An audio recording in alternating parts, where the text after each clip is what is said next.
The golden crystal chandelier above Emma's dining table shimmered like it wanted to steal the show. The long oak table stretched across the room, every one of its 23 seats taken by family members chatting, laughing, and clinking glasses. I ended up at the farthest corner, the seat everyone reserves for the guest who doesn't really matter. My hands rested neatly in my lap, a quiet effort to keep my hurt from showing. "Mom, could you pass the rolls?" Emma asked, eyes never leaving her plate. I reached for the basket, feeling the soft cotton of my dress stark against the glimmering silks, sequins, and tailored suits that surrounded me. At the head of the table, Marcus, my son-in-law, carried himself like a king in his domain. Every movement of the carving knife caught the light of his polished Rolex. "So, Margaret," he said, voice booming, silencing even the whispered conversations at the far end. "Are you still doing that, what do you call it, consulting thing?" His words dripped with mockery, carefully aimed to sting. The room fell silent. Forks paused mid-air. Every eye fixed on me, waiting. "I keep myself busy," I said softly, buttering my roll. Marcus let out that same arrogant, practiced laugh he'd honed over the years, the one that made the hairs on my neck stand on end. "Busy," he repeated, as if it were a punchline. "Come on, Margaret. You're 72. When are you finally going to get a real job?" He raised his eyebrows, adding a theatrical gasp. "Oh wait, maybe it's too late for that." Snickers rippled across the table. David chuckled. Lisa smirked over her wine glass. Even Emma, my own daughter, remained silent. "Marcus does have a point, Mom," she said softly. "We just worry about you. That little office you rent, those clients you talk about but never really explain. We want you to be realistic." "Realistic?" I thought, feeling the word land like a stone. Lisa added, her tone gentle but sharp. "We're not trying to be unkind. Mom, but you live in that tiny apartment. You drive that old car. And you still act like you run some kind of business empire." "I never said empire," I replied evenly, dabbing my fingers on my napkin. Marcus leaned back, chest puffed, clearly pleased with himself. "Let's be honest. You're embarrassing us. My coworkers ask what you do, what am I supposed to say? That my 72-year-old mother-in-law pretends to be a businesswoman in a rented shoebox office." I tried to respond, but he cut me off with a wave of his hand. "No, let me finish. I built everything in this house. I pay for Emma's lifestyle. I earned it all through real work. Not whatever it is you're doing." Tyler finally looked up from his phone. "Brima, why don't you just retire? Dad says you barely make anything anyway." Even Emma's voice lacked conviction. Marcus's smirk widened. "Come on, Margaret. Be honest. How much did you make last year? 10,000? 15? All eyes were on me, filled with judgment, convinced they understood my life better than I did. I smiled, the same gentle, unwavering smile I'd carried into boardrooms for decades. "Marcus," I said quietly, letting my calmness cut through the tension. "Can I ask you something?" He blinked, caught off guard for the first time. I could see the flicker of surprise in his eyes at my calm demeanor. Sure," he stammered. "You're the VP of Operations at Titanium Industries?" "Yes," I confirmed. He straightened, pride evident in his posture. "Actually, Senior VP, promoted last month." "Congratulations," I said warmly. "And the company is thriving?" "Incredibly well," he boasted. "We just landed a massive contract." "Why the interest?" I asked, casually dabbing my lips with my napkin. "Oh, just curious about my hard-working son-in-law." David smiled faintly. "I'm at Morrison & Associates now," he said proudly. "Junior partner." "And Lisa," I continued, turning to my daughter, "marketing director at Prestige Cosmetics for 3 years now." Lisa nodded slowly, unsure what I was aiming at. "Wonderful," I said brightly. "It seems everyone at this table has achieved remarkable success." I set my fork down, folded my hands, and gave Marcus the same patient, measured look I'd reserved for arrogant executives for decades. "You asked me once when I'd get a real job," I said softly. "Let me think about that, carefully, deliberately." I pulled out my phone, the very model Marcus had mocked me for last month, claiming it was useless for someone my age. "Well," I said, unlocking it with a swipe, "I suppose I'll get a real job right after I fire you from yours." The room froze. Confusion flashed across Marcus's face, then disbelief, then fear. "What are you talking about?" he demanded. "This," I said simply. I held up my phone. "I just received an email from my chief operations officer. Here's the list of recommended executive terminations." "You're third," Marcus stammered, jaw-dropping. "No, that's impossible. You can't. You don't." He frantically glanced around, seeking an ally. "This is absurd." "She's confused," he sputtered. "I am not confused, Marcus," I said gently, almost kindly. "I am Ansar Chun, Margaret Rose Chun. Perhaps the name rings a bell." David's color drained from his face.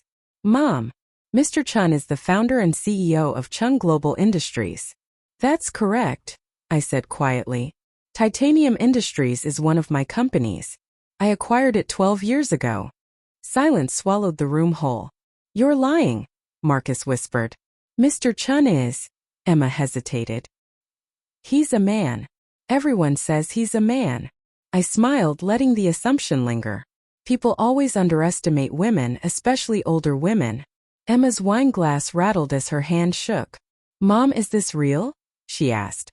"Tyler," I said gently. "Look it up." The boy typed quickly, eyes widening. "Grandma, it says you're worth $3.7 billion. 3.9 this morning," I corrected calmly. "It's been a good quarter." Tom nearly choked. "Wait.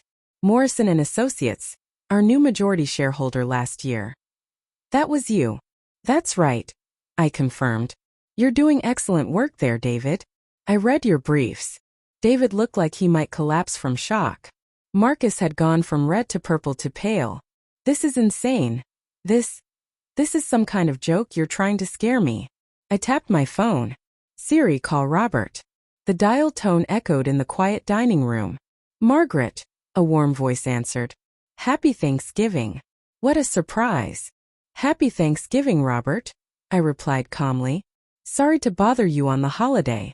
I'm at dinner with family, and there's a matter regarding Titanium Industries. Can you confirm for everyone here that I am, in fact, Chun, founder and CEO of Chun Global Industries?" A pause. "Is someone questioning that?" "Security issue." "No security problem," I said. "Just a family matter." "Thanks, Robert. Enjoy your turkey." "You too, Margaret." And for anyone listening, Margaret Chun is absolutely our CEO and has been for 43 years, one of the finest business minds I've ever had the honor to work with. I ended the call. Emma's eyes filled with tears. "Mom, I don't understand. Why didn't you tell us?" "I did," I said quietly. "I told you I was consulting. I told you I had clients. I told you I kept busy. You all chose to see a confused old woman playing at business rather than listening to what I actually said." "But the apartment," Lisa protested. "The car," someone else started. "I live within my means," I interrupted, calm and unwavering. "I don't need to prove my worth through possessions." I fixed Marcus with a steady gaze. "You can fire me," he stammered, voice shaking. "I have a contract. I'll sue for wrongful termination." "You can't," I said pleasantly, though I had read Section 12, Paragraph 4 of his employment agreement earlier that morning, the section outlining grounds for immediate termination. Robert had sent me the documentation. The room remained silent, stunned as I sat back, the picture of composed authority. "Apparently, you've been using company resources for personal gain. Insider trading is taken very seriously at DuPont." His expression said it all. "Mom," Emma whispered, her voice trembling. "Please don't fire my husband." I looked at her, really looked at her, and saw the woman she had become, silent while her husband mocked the very mother who raised her, a woman who tolerated children thinking it was okay to dismiss their grandmother. "Emma," I said, "let me share what my mother told me at your age. A marriage can't survive without respect. And Marcus, he doesn't just disrespect me. Every decision he makes without considering you is a slap in your face too."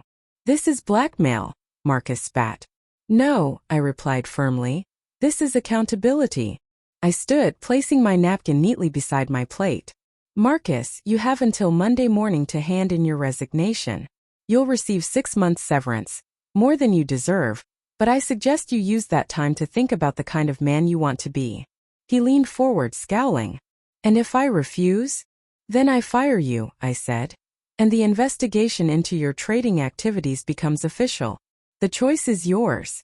Turning to David, I smiled. You're excelling at Morrison & Associates. Keep it up, and we'll discuss making you a senior partner this spring. David seemed at a loss for words. Lisa, I continued.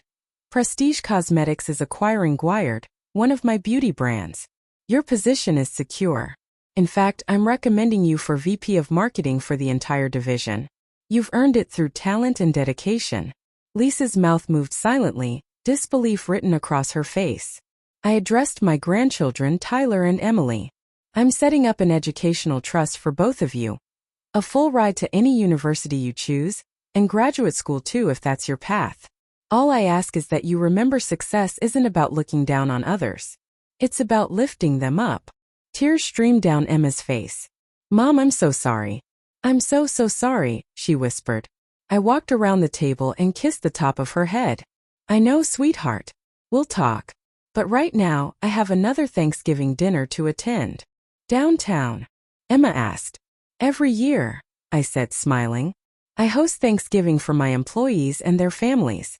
For 100 people this year. I don't miss it. They're the ones who built this consulting business with me. I gathered my purse and coat. Wait, David called. We should have listened. Should have believed in you. Yes, I replied softly. You should have. But it's easy to overlook people. Especially when they don't fit your narrow vision of success. At the door I paused. The question lingered in my mind. What will you do with this knowledge? Marcus slumped in his chair. His empire slowly crumbling around him. I stepped toward my old, restored vintage Mercedes, a little pleasure I allowed myself. My phone buzzed. Everything okay? Robert asked. Perfect, I replied. Though I might need you to expedite David's paperwork at Morrison & Associates and fast-track Lisa's promotion. Family, he asked. Yes. They had no idea, I confirmed. They didn't see it coming, did they? Not a clue, I said. Marcus' face alone was worth it. I started the car, a smile tugging at my lips. That Thanksgiving was unforgettable. Not because someone was destroyed, but because they finally saw who I had always been and realized they had never truly looked. As I drove toward my building where 400 employees and their families awaited, I felt a quiet satisfaction. Sometimes revenge isn't about destruction. It's about being seen, truly seen, and watching others finally understand what they had overlooked all along.